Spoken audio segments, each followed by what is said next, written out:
কৈলাশ পৰ্বতক অলৌকিক শক্তিৰ কেন্দ্ৰ বুলি কোৱা হয় কিয়নো এই পৰ্বতত আৰোহণ কৰিবলৈ যোৱা বহুতো পৰ্বতাৰোহীয়ে এতিয়ালৈকে কোনেও আচলতে সফল হ'ব পৰা নাই কিয়নো তালৈ যোৱাৰ লগে লগে উশাহত কষ্ট হয়, দিশৰ পৰিৱৰ্তন হয়, বতৰৰ পৰিৱৰ্তন হয় ইত্যাদি ইত্যাদি নানান সমস্যাৰ বাবে তেওঁলোকে এতিয়ালৈকে কোনেও ওপৰলৈকে যাব পৰা নাই। আৰু কৈলাশ পৰ্বতৰ ওপৰত কেতিয়াও কোনো ইলেক্ট্ৰনিক ডিভাইচ, কম্পাছ, GPS ইত্যাদি কোনো কাম নকৰে। আৰু এই পৰ্বতৰ ওচৰত দুটা সৰোবৰ আছে। এটা হৈছে মান সৰোবৰ আৰু ৰাক্ষসতাল নামৰ দুটা সৰোবৰ আছে।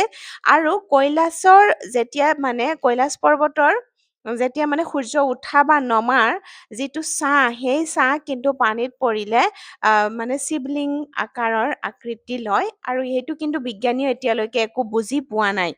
আৰু এই পৰ্বতাৰোহীসকলে যিসকলে এই পৰ্বতত আৰোহণ কৰিবলৈ যায় তেওঁলোকে দেখে যে এটা উজ্জ্বল পোহৰ দেখা পায় আৰু ওম ধ্বনি শুনিবলৈ পায় বুলি তেওঁলোকে কয় আৰু এই পোহৰৰ সিপাৰে আন একো বস্তু দেখা নাপায় বুলি তেওঁলোকে মন্তব্য প্ৰকাশ কৰে।